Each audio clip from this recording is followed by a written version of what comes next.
Еще раз добрый день всем тем, кто только присоединился к нам, а так мы часа два назад закончили нашу очередную онлайн-консультацию по теме обустройства детей-мигрантов в школу, в детские сады, право на образование детей-мигрантов.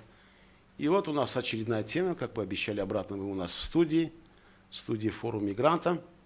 И у нас тема сегодня, которая будет завершать наш летний сезон, это тема 7-я, это культура, традиции и нормы поведения иностранцев в Российской Федерации.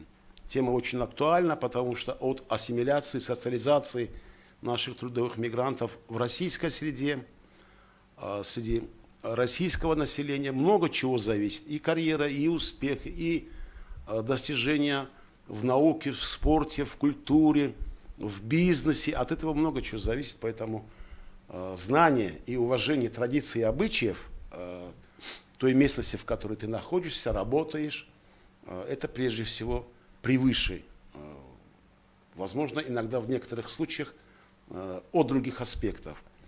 Прежде чем начать беседу на эту тему, я просто хотел вопросы прочесть, которые поступили уже вот в конце нашей консультации по вопросам образования детей. 3 вопроса, я постараюсь быстренько на них ответить, потому что, возможно, люди ждут ответов. Поэтому давайте вернемся к предыдущей нашей консультации по теме, значит, права детей на образование, право детей трудовых мигрантов в Российской Федерации. Вот тут Джонис Фарзода нам написал на таджикском языке вопрос. Шарванди Россия, куда конаш асабаби кибе ахты негох надоштан бономи модарашон, он бономи модарашон астанд. Бади муқарар кардани фарзандиешон он гомета онан ба шарванди споран, яни бо сабаби падарашон. Уважаемый Сафарзода, давайте я вам на русском языке быстренько отвечу, а потом на таджикском вам обоснованно это все отпишусь. Тут, скорее всего, вопрос стоит о том, что у мужчины и женщины, значит, гражданский брак был не зарегистрирован, ну, соответственно, у них дети. И тут вопрос, как быть дальше, чтобы получить гражданство. В принципе, это можно сделать, это, в принципе, вполне реализованная вещь. Просто единственное, мужчина должен признать отцовство, то есть усыновить своих же детей. Закон этого требует. После усыновления, после того, как будут оформлены документы, процедура не из легких, но тем не менее ничего сложного там нету.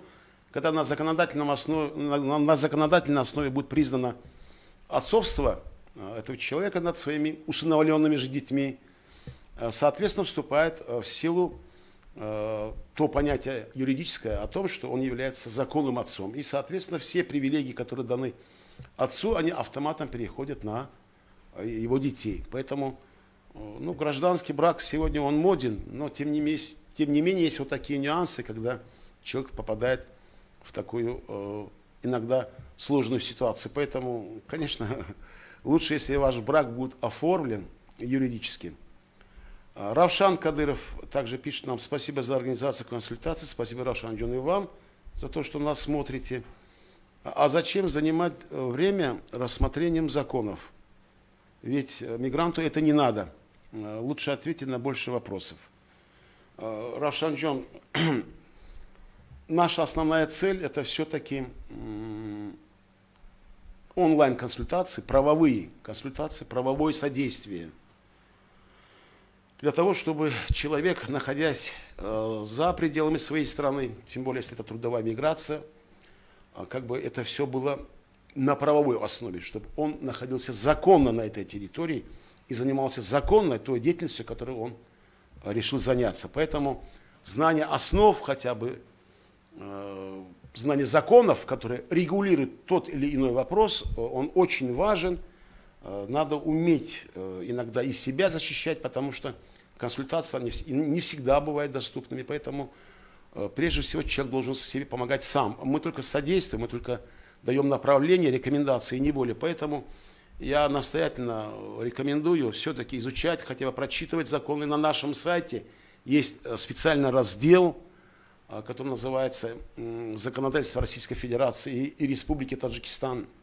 Международные правовые нормы», где касательно трудовой миграции все аспекты сторон, проблемы, которые могут возникнуть, они там отражены, и решение на законном основании все приведено. Поэтому оно и на таджикском языке, и на русском языке. Посещайте наш сайт Мигрант Мобайл, смотрите, читайте разделы закона. Поэтому очень легко. Даже можете скачать их себе, как я ранее говорил, это очень удобно. Так, Рустам Ашуров спрашивает: Хуршет Ульмасов, да, это я, это сын профессора Ульмасова, академика. Уважаемый Рустамджон, спасибо. Я знаком с Рахмоном Ульмасовичем, доктором экономических наук, профессором Российско-Таджикского университета. Я его очень уважаю, мы знакомы уже с далеких 80-х годов. Это мой устод. Будучи в комсомоле, я с ним встречался, когда он работал в ЦК комсомола Республики Таджикистан, или Таджикская ССР, да, так скажем. Я его уважаю как человека, как исследователя, который, он сам и его ученики, их работы посвящены именно проблемам по трудовой миграции, как в Таджикистане, и так за ее пределами. И вот регулирование вопросов, и прежде всего трудовых по вопросам миграции между Россией и Таджикистаном, это большая заслуга этого уважаемого с большой буквы человека. Поэтому мы однофамильцы, но тем не менее знакомы. Ну и мы вместе работаем, мы коллеги, с Джамшедом Ульмасовым, это с родным сыном Рахмона Ульмасовича. Поэтому я надеюсь, ответил на ваш вопрос. А теперь мы сейчас вернемся через несколько секунд обратно к нам в студии и приступим к обсуждению или консультации уже нашей 7-й темы. Это обычаи, традиции, культура и язык Российской Федерации.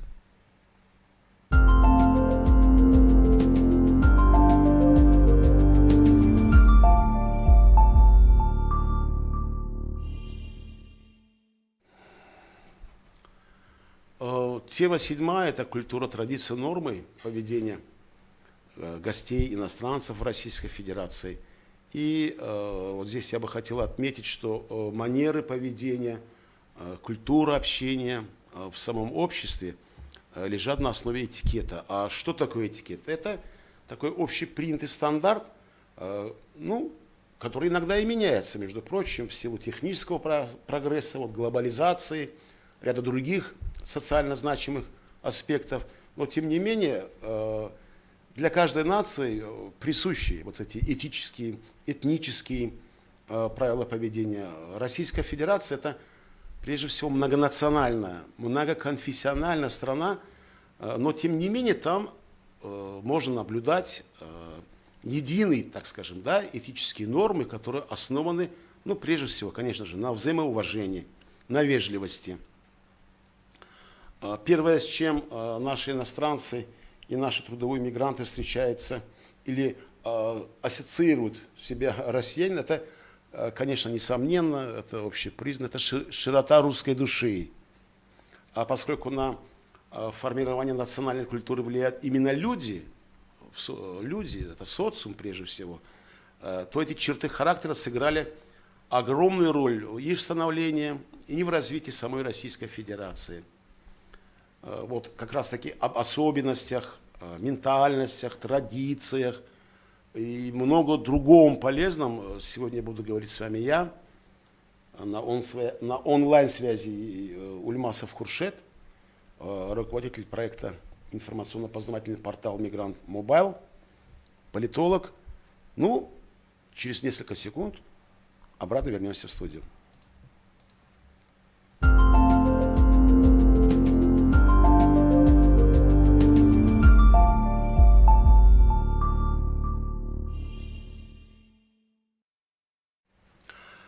Когда я говорю, что мы иногда уходим на технический, так скажем, переход, 10 секунд, 7 секунд, вы не беспокойтесь, это технические требования онлайн прямого эфира, поэтому снова мы с вами в студии, снова мы в своей связи, в онлайн-связи. Давайте сегодня пробежимся по нашей теме, которую мы уже заранее объявили, вели промоушен этой темы, это культура, традиции и нормы поведения в Российской Федерации. Ну, если так посмотреть, жители разных стран и регионов, села, будто там города, селения, они отличаются друг от друга, ну, так скажем, и поведением, и одеждой, привычками, национальными, культурными традициями. Иногда у приезжих, у гостей, у иностранцев это может иногда вызывать недопонимание, так скажем, из-за незнания особенностей культуры той местности, того региона, той страны, куда они приехали. Большая часть населения России живет в основном в городах, да, в мегаполисах и придерживается в основном городской культуры поведения и общения. Ну, правда, в регионах-то, в селах, в деревнях чуть есть своя изюминка, своя особенность, своя традиция. Там более раскрепощенные, люди более коммуникабельны и более, так скажем, общительны, нежели в мегаполисах. Но иногда бывает так, что россияне иногда могут позволить себя вести невежливо, бескультурно. Но вот здесь главное, важно понимать, что такое поведение осуждается большинством населения Российской Федерации и не может для иностранцев служить примером для подражания. И тем более говорить о самой России, потому что у разного народа свои бывают недостатки. И в социуме у нас есть люди, которые как раз непристойно себя ведут. И это, так отчасти скажем, горе и боль тех народов. Поэтому худо без добра не бывает, мясо без костей не бывает. Люди везде в принципе одинаковые, кто-то воспитан, кто-то недовоспитан. Так что давайте судить о хорошем, о стране по хорошим поступкам, по ее, так скажем, значимому представлению ее достойными гражданами. Вот особенность России в том, что существуют привычные для населения нормы поведения, будь то в общественных местах, будь то с окружающими людьми, с соседями, знакомыми. Вот, например, в России считается невежественным и неприличным, если ты кушаешь, есть, да, и громко при этом говорить. Недостойно себя вести в транспорте, пить пиво или спиртное на улице, мусорить на ходу, кидать, что есть в руке, газон, так скажем, да, или по пешеходному переходу. В транспорте, в общественных местах обычно, да, в большинстве случаев все-таки принято уступать место пожилым людям. Вот, например, еще есть такое вот мое личное наблюдение, что городская культура, городские жители, они больше приветствуют уважительное отношение к личному своему пространству. Вот это нарушение личного пространства, например, попытки просто познакомиться, просто подойти, там, сказать «здравствуйте» там, или что, подойти слишком близко, тоже плотно, да, навязать разговор без согласия вот этого же человека, и тем более зайти в его дом без приглашения, это недопустимо и вызывает недовольство у этого же гражданина. Поэтому нормой является все-таки вежливое и ненавязчивое поведение, поэтому будьте критичны, самокритичны, будьте достойны и уважайте тех, кто находится рядом с вами. Россия, Российская Федерация, это такая светская, многоконфессиональная страна. Но вот здесь хочу подчеркнуть, что демонстрация религиозного поведения или религиозных представлений о морали, одежде, правильном поведении вне храмов, вне мечетей, да, или религиозных общин, и в дни, так сложно скажем, и не в дни там, религиозных праздников, обычно россияне это воспринимают странно, и многие это не одобряют. Поэтому, если праздники конфессиональные, да, иностранцы вправе представлять свои традиции, обычаи, но обычно в своем кругу. Если это будничные дни, не праздничные дни, не конфессиональные дни, праздники, то, соответственно, не стоит это на показ всем представлять. Также Россия, она уникальна тем, что это одна из стран, в которой признано равноправие между мужчиной и женщиной. И тем более она охраняется законом Российской Федерации. Вот как раз-таки российские женщины или русские женщины, да, я давайте буду так говорить, успевают они вести и семейную жизнь, и в то же время строят карьеру. Они, так скажем, разножанровые, и у них много граней. Они и дома успевают, и карьеру сделать успевает русская женщина, и на скаку коня остановит, и ребенка своего накормит, и успеет за супругом поухаживать. То есть все делать, но в то же время успевает следить за своим внешним видом, чтобы она была опрятной, чтобы она была красивой. Они любят, русские женщины, красиво одеваться, подчеркивать свою красоту, да. Но это прежде всего демонстрация своей независимости и самостоятельности. Это ни в коем случае не говорит, что она уже готова познакомиться с вами, или поэтому она красивая вышла на улицу, чтобы к себе обратить внимание. Нет, боже упаси. Она прежде всего, русская женщина, здесь демонстрирует свою свободу, так скажем, да, свою самостоятельность. Вот это прежде всего надо понимать так. И также советую на улице не знакомиться. В России это не принято. И потому что отношения в семье между мужем и женой, они равноправные.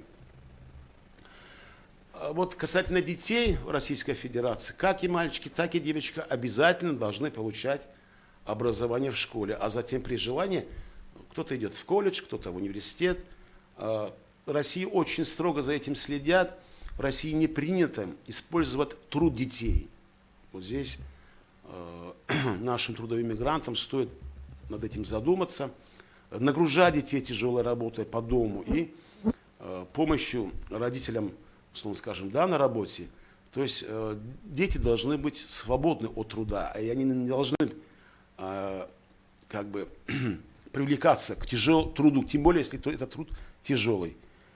А так, если в общем посмотреть, большинство россиян, они отличаются дружелюбием, да, готовностью помочь в трудной ситуации, чувство локтя у них сильно развито, отвечать на вопросы, если вы вдруг им вопросы задаете.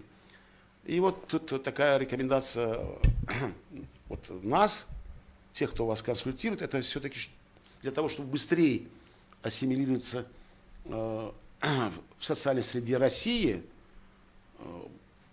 мы вам рекомендуем больше все-таки общаться с местным населением, заводить друзей, участвовать в праздниках, посещать кино, театр, музеи, библиотеки, изучать русский язык, изучать русские традиции, историю, культуру. Это очень интересно, это увлекательно, поэтому вот это как раз-таки может вас сблизить, укоротить путь, вот как раз-таки, так скажем, да, неприязни между приезжими и теми, кто является коренным русским. Между прочим, если мы все, рожденные в СССР, когда-то мы были единой страной под названием СССР, нас до сих пор много чего объединяет. Прежде всего, так скажем, у нас общая история, которая уже больше века, больше 100 лет.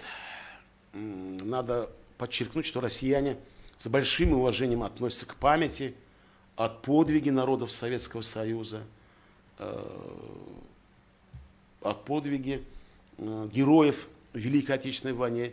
Они это особенно чтят и помнят. Вот такое внимательное отношение к исторической памяти во многом это общее между нашими странами. Поэтому, когда мы говорим о том, что вот у нас была такая онлайн-консультация по теме экзамены, тесты на знание русского языка и истории. Когда народ или представитель народа видит, что вы знаете историю его народа, прежде всего, это, говорю, сокращает путь взаимонеприязни, то есть путь к дружбе, путь к единству, путь к согласию, он моментально как бы реализуется. Я сам был свидетелем вот таких случаев, да. Вот это как раз-таки уважение традиций, культуры, языка, истории может стать как раз-таки прочным основанием для приятельских, дружественных отношений, ну и, возможно, и супружеских. Что тут скрывать-то? Иногда бывает и так. Поэтому оставайтесь с нами. Надеюсь, вам с нами интересно. Далеко не уходите.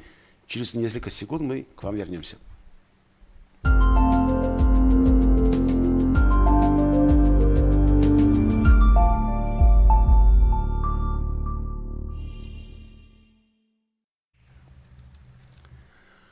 Ну, раз уж мы заговорили о традициях, культуре, обычаях, тут стоит отметить и праздники народа, да, вот праздники Российской Федерации, которые иногда бывают, объявляются выходными, а некоторые, допустим, там проходят в режиме рабочего дня, поэтому давайте я быстренько вам вкратце напомню и расскажу о праздниках в Российской Федерации, которые утверждены соответствующими законами Российской Федерации. В России очень много праздников. Очень много праздников. Это и государственные праздники, это и религиозные праздники, народные праздники. Вот, допустим, первый праздник такой, который вот я помню и скучаю до сих пор по ним, это Новый год. Он празднуется в основном на ночь с 31 на утро 1 января следующего года. Традиционно в этот день в доме, хотя и заранее, да, за 15 дней уже ставят и украшают елку, под которую кладут подарки, да, для детей, готовят праздничную еду, накрывают стол. Но, тем не менее, этот праздник считается семейным. Хотя на Новый год принято ходить в гости или же принимать гостей, приглашать гостей. Обычно до вечера дети в эти дни посещают новогодние утренники, концерты. Их поздравляет Дед Мороз со Снегурочкой. Это такие, да, добрые времена, но тем не менее в России это сегодня все делается. Я вот сам последние 6 лет не был, но я мечтаю попасть под Новый год в Российскую Федерацию. Уникальный праздник. И перед тем, как часы там пробьют 12 часов, объявляют о наступлении Нового года, с новогодним поздравлением, как и во всех странах бывшего Советского Союза, президент обращается к россиянам, поздравляет с праздниками, и далее идет запуск фейерверков, да, и, соответственно, праздник продолжается до утра. Следующий праздник, который как раз таки проходит после Нового года, это православное Рождество. Его отмечают 7 января. В этот день православные христиане отмечают рождение Иисуса Христа. В церквях проходит праздничная рождественская служба. Далее чередом к нему идет Масленица, это народный праздник, это проводы зимы, встреча весны, как наш Навруз. Отмечается он обычно в последнюю неделю перед православным Великим Постом. Устраиваются ярмарки, народные гуляния. Самая фишка – это когда пекут блины. А блин, он сам по себе – это символ солнца. И угощают друг друга, гостей, именно блинами. В последний день масленичной недели, да, наступает воскресенье, это прощенное воскресенье, где многие люди просят прощения друг у друга за все обиды, которые были нанесены в течение вот этого года, да, прошлого года, так скажем. И это настраивает на позитив, на то, что весна вновь пришла к нам уже с чистого листа, без обид, и мы как бы живем дальше уже на позитиве. Этот день, обычно Масленица, она, как обычно рабочий день, выходных там нету, насколько я помню. Ну и вот День защитника Отечества за ним. Это 23 февраля. В прошлом все-таки это был День Советской Армии и Военно-Морского флота. И этот день помню, потому что тоже являюсь офицером. Хотя я уже списанный офицер. Но тем не менее в этот день женщина обычно поздравляет мужчин. Нас, мужчин, это помню. Тем более, если ты военный. Ну и не военные дарят нам, мужчинам, подарки. Тоже очень уникальный, интересный праздник, который отмечают. Далее этот Международный женский день, это 8 марта. Теперь уже мужчины поздравляют женщин, дарят им в основном цветы, подарки. Но вот как раз таки этот день, он не рабочий, он выходной. Вот так женщину уважают в Российской Федерации. А следующий праздник – это Пасха. Праздник воскресения из мертвых Иисуса Христа. Это знак Его победы над смертью. Дата праздника обычно определяется и как наши мусульманские праздники по лунно-солнечному календарю, и поэтому он как бы в разные годы может приходить в разные дни. В церквях в эти дни обычно проходит богослужение, совершается крестный ход, христиане приветствуют друг друга словами «Христос воскресе», надо отвечать «Воистину воскресе», принято красить яйца, печь такие вкусные, привкусные специальные куличи, готовит творожную Пасху. Я помню, когда мы тоже были маленькие, мы ждали этот праздник, хотя мы мусульмане, пока нам не раздадут разукрашенные яички, вкусные сладкие куличи. Ну, вот. У меня Пасха обычно ассоциируется с моим детством, когда мы вместе с нашими соседями отмечали этот праздник. 1 мая тоже был великий праздник при Советском Союзе, но тогда он назывался Международный день солидарности трудящихся САМАС.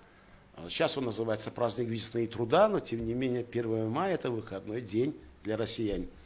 Далее в мае великий праздник, это День Победы. Отмечают, как, наверное, все знают, это 9 мая, праздник Победы в Великой Отечественной войне 1941-1945 годов. В этот день проходят памятные мероприятия во всех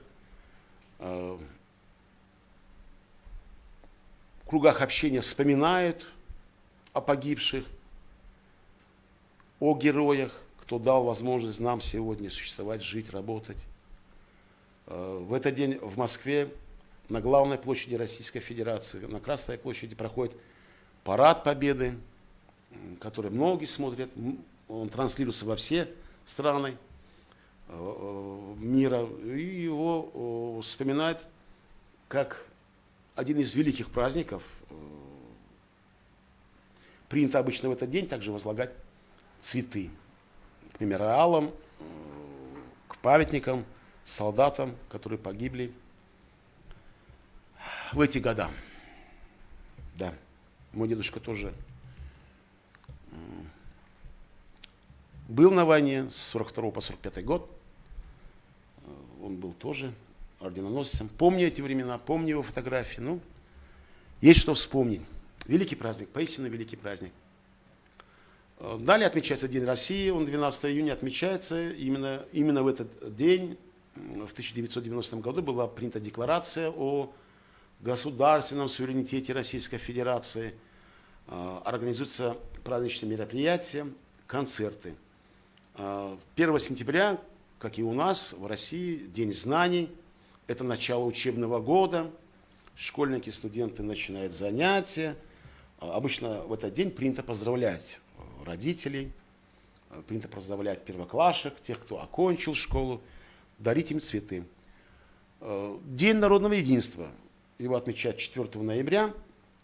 Это праздник в честь изгнания народным ополчением Минина и Пожарского, памятники которых стоят на Красной площади, польских захватчиков из Московского Кремля в 1612 году. Также в этот день устраиваются концерты, праздничные гуляния, мероприятия. Тоже интересно. Обо всех праздниках, обо всех традициях больше вы можете узнать, Султанджон. Будьте добры, покажите, пожалуйста, контактные информационные ресурсы, где наши уважаемые зрители, кто с нами сейчас на онлайн-связи, может посмотреть. Это и на нашем сайте есть. Вы можете посмотреть, ознакомиться. Соответственно, много информации в интернет-пространстве про праздники. Вы можете просмотреть Википедию по праздникам. То есть, как и ранее мы говорили, знание традиций, культуры, обычаев, языков и тем более праздников Российской Федерации, он облегчит вашу социализацию именно в той среде, в русской среде. и, возможно, вам даст шанс для того, чтобы вы достигли своей цели. Мы с вами, опять же, на несколько секунд отлучимся, но не уходите далеко, мы скоро вернемся.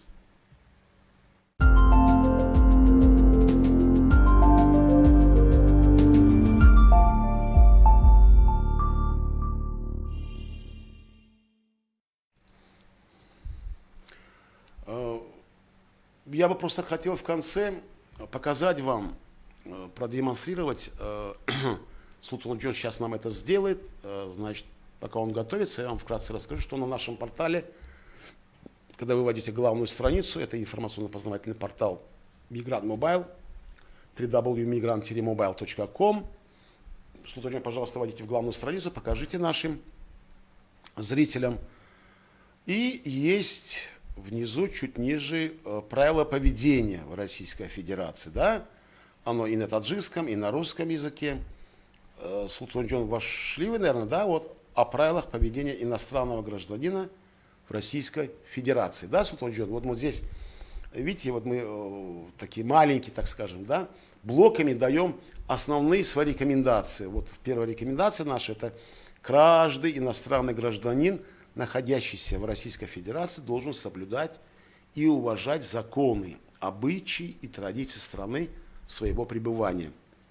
Необходимо с ним ознакомиться еще до въезда в Российскую Федерацию, потому что нам об этом вам говорили в наших консультациях. Это первая наша консультация, предвыездная подготовка.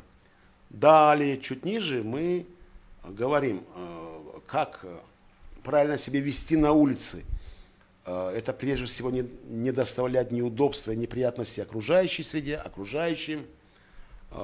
При передвижении на улицах города, селения, мегаполиса необходимо всегда держаться с правой стороны. При ходьбе старайтесь не задевать, не толкаться, быть аккуратным, корректным.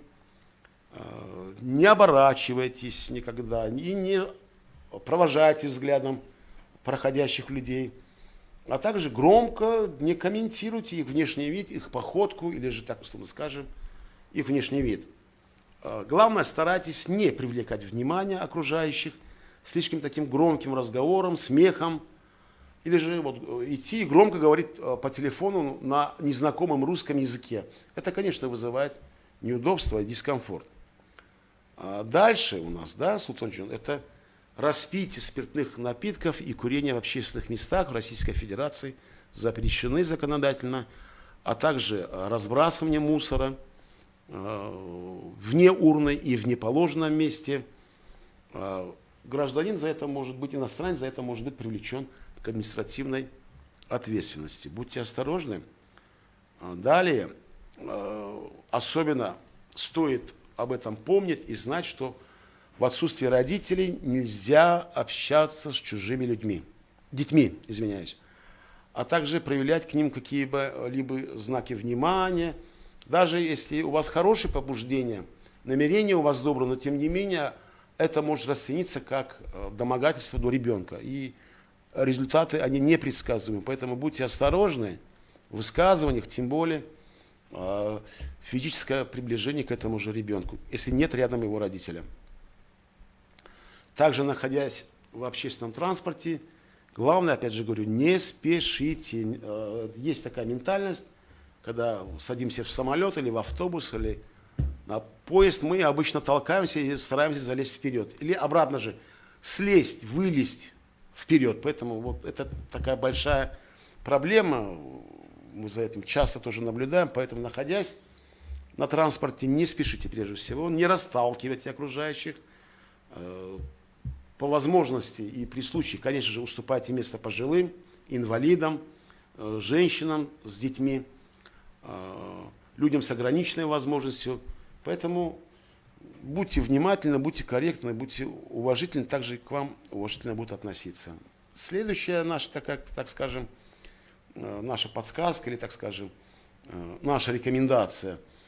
Невежливо входить в общественный транспорт и вообще в общественные места в грязной одежде и обуви. Поэтому следите за собой, за своим внешним видом.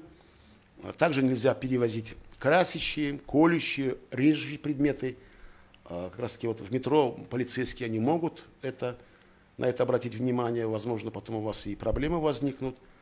Это, прежде всего, неудобство для пассажиров, для окружающих людей, вас, людей. И вот последняя наша рекомендация, такая настоятельная: будьте всегда вежливы и учтивы с окружающими. Русская ментальность, русский народ очень уважает, очень чтит вежливость, и когда вы, так скажем, да, корректны. Поэтому также ваш внешний вид, по вашему поведению, также вы не забывайте, что будет судить о вашей стране. Поэтому настоятельно требуем при общении, на то время, когда вы представляете нашу страну в Российской Федерации, в другой стране, старайтесь быть достойны, потому что по вам будет судить о нашей стране. Вот это наши маленькие такие подсказочки. Мы опять же на секунду покинем вас, вы не уходите далеко, оставайтесь, у нас еще масса объявлений и, так скажем, анонса на осенний сезон.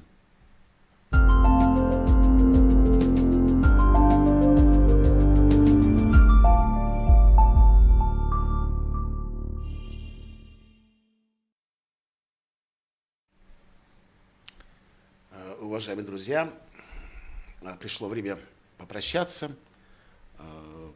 Пока я не получил от вас никаких вопросов, по-любому они будут, мы постараемся на них ответить. Опять же, напоминаю, вы на полях комментариев можете оставить, в разделе «Форум мигранта» есть поля комментариев, вы можете оставить свои вопросы, пожелания, свои рекомендации, свои замечания, почему бы и нет. Также с правой стороны, с нижней правой стороны, есть всплывающее окно на нашем сайте, называется Джио-чат. В этом чате вы тоже можете оставить свои комменты и свой посыл к нам. А также можете позвонить по телефону плюс 992 92 609 09 09. Это мой телефон, я постараюсь вам ответить. Также на нашем аккаунте в Фейсбуке Migrant Mobile есть раздел, есть чат, есть раздел сообщений, где вы можете написать. И иногда мы голосовым ответом, иногда текстовым, мы по-любому вам ответим. Все будет зависеть от того, как вы раскроете вопрос. Иногда бывает такой вопрос, что «Здрасте, у меня вопрос», и дальше ничего. Или же просто «Здравствуйте».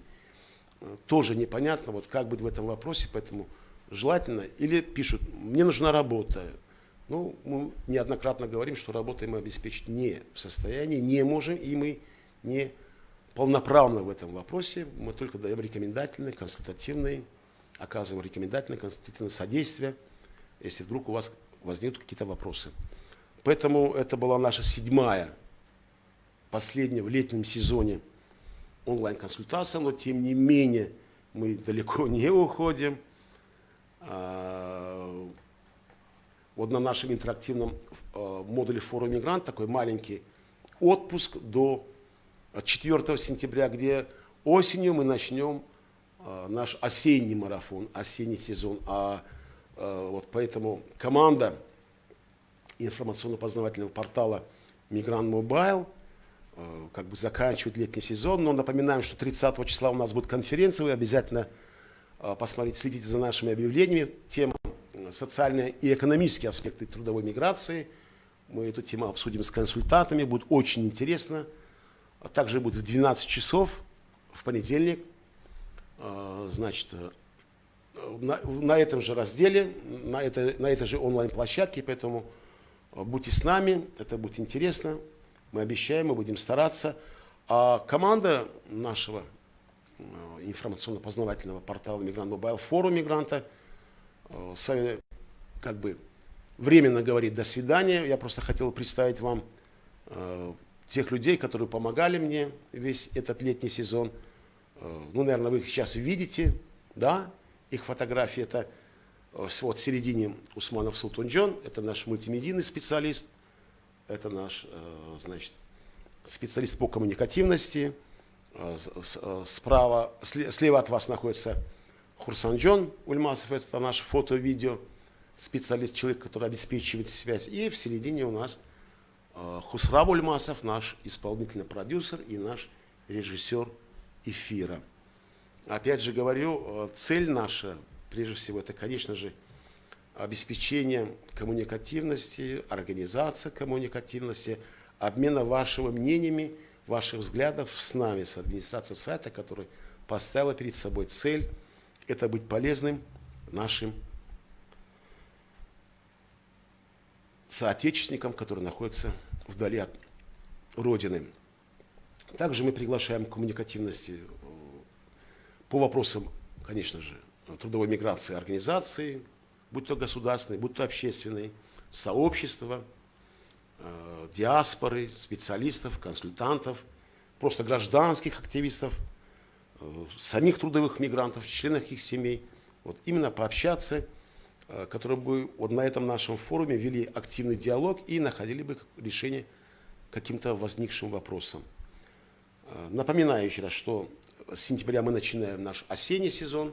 График чуть-чуть изменится, об этом вы будете оповещены, но пока могу сказать, что каждую субботу в 12 часов на площадке форума мигранта, вот на этой же площадке, на которой вы сегодня являетесь, на нашем аккаунте в Фейсбуке, будет, так скажем, точка сбора, или там, скажем, вот, называть ее как хотите, точка сбора, место встречи изменить нельзя.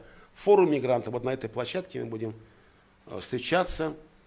Мы сделаем все, чтобы вам было удобно и комфортно, потому что чувство товарищества, общности – вот наша главная цель, о которой мы неоднократно повторяем и говорим. Также, как ранее, вы спокойно можете размещать вопросы, комменты, посты, сообщения, а также обсуждать проблемы. Главное, делитесь опытом жизненным, победами, удачами, и не только негатив у нас должен быть. Может, кому-то это просто необходимо, кто-то последует за вами. Поэтому давайте решения готовы, подсказывайте своим соотечественникам. Помогайте, хотя бы советом. А на этом у меня на сегодня все. До скорых встреч. Ждите наших трансляций, следите за нашими объявлениями и анонсами. Большое вам спасибо за участие онлайн встречи. До скорых встреч. С вами был Хуршет Ульмасов. В понедельник встречаемся на нашей завершающей конференции. Спасибо.